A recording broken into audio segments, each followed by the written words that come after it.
The Buzz with Jess Lujan. Thank you for following us. I'm here with Leighton. We're talking about the science aboard this ship. Now, Leighton, correct me if I'm mistaken. There was something that you guys found this last time you were out here, not previously known or found in Guam, right? Well, we found a lot of things. I mean, when you come to these parts of the world and you're operating in these depths, nearly everything you find is new. So I'm just working off of Guam, just almost a stone's throw away.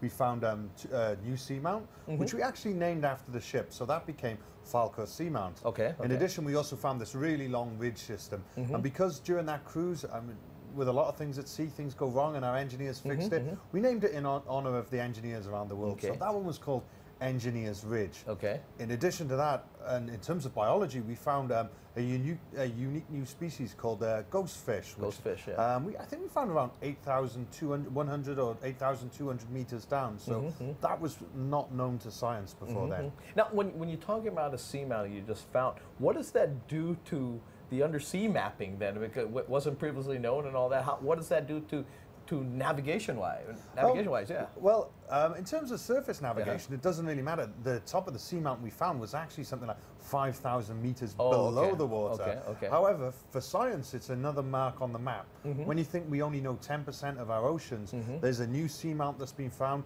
and it's a new target for science. Can we go and explore? And how does that tie into the rest of the big picture of the world's oceans? Now, this next journey, you guys are going to be testing, of course, Sebastian, right? Yeah. Testing it out for the next expedition. Basically, everything goes well. Come November, so scientists are going to be on board. You say last time also they found 3 hydrothermal caverns, I guess, or whatever. Hydrothermal vents. Now, Vents. Okay. These are unique ecosystems. Okay. I mean, they're like underwater volcanoes, but the ecosystems don't require sunlight to live, so they're unlike anything else really on the planet. So major source of scientific interest, hot water coming out, unique creatures living on them. And during that expedition, they found lots of new hydrothermal vents, which will go on to, Now, again, for the layman, as we are, and the folks and the students that are going to be watching this, what could that mean in the terms of science and maybe technology or maybe even medicine in regards to that find? Well, there's unique bacteria that lives on there, which, the properties we don't fully understand, hence why we go and visit it. In addition, for things like the rest of the universe, if an ecosystem can survive without sunlight, is that something we could see replicated on another planet? Is that ecosystem indicative of life in the rest of the universe? And it doesn't, again, in order for it to live, as like trees, it doesn't rely on photosynthesis, right? It doesn't use photosynthesis. It's chemosynthetic, so it's processing the chemicals which are coming out of the vent system and using them to produce the energy instead of sunlight. Now, over the course of your time spending on the ship and the science of this thing, what significant findings or can you say, in the world that I live in now, as you know, makes life easier for me. What have you guys done out there that I've now included in my regular daily life or whatever I eat or vitamins or anything like that now that I take for granted? Well, a lot of the things you take for granted are just understanding the oceans, expanding on what we know, which also goes to help with policy, like the fisheries area and protected sites like the monument site, understanding that and making sure that is available for your grandchildren and children so that they can also see the creatures that we saw and that. So a lot of protection of the environment.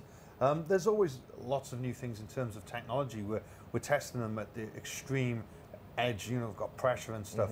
Some of the technology we use in the deep sea then goes on to be used in exploration of other planets. So understanding of the rest of the universe is based on technology, some of the ones that we've used underwater. Now, when I go on a drive, right? Now GPS, I don't have to use maps anymore. So, but the old school is you get the maps, right?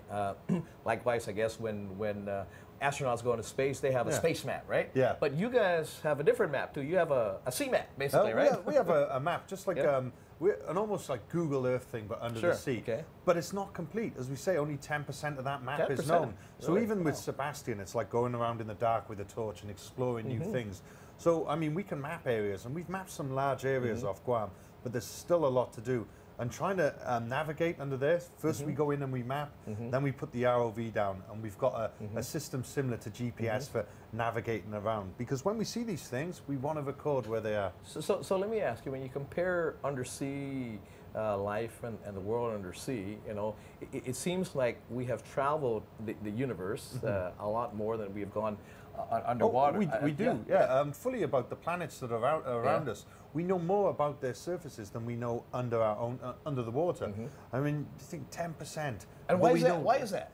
It's everything's against us. We can look and we can see the planets, but you put an ocean there, and the water hides its secret, and that's a problem for other things. Is people think out of sight, out of mind. The rubbish goes into the seas, but we still don't fully understand it. The water stops us using penetrating radar, and that a ship has to go out there and map it. We can use satellites for gravity.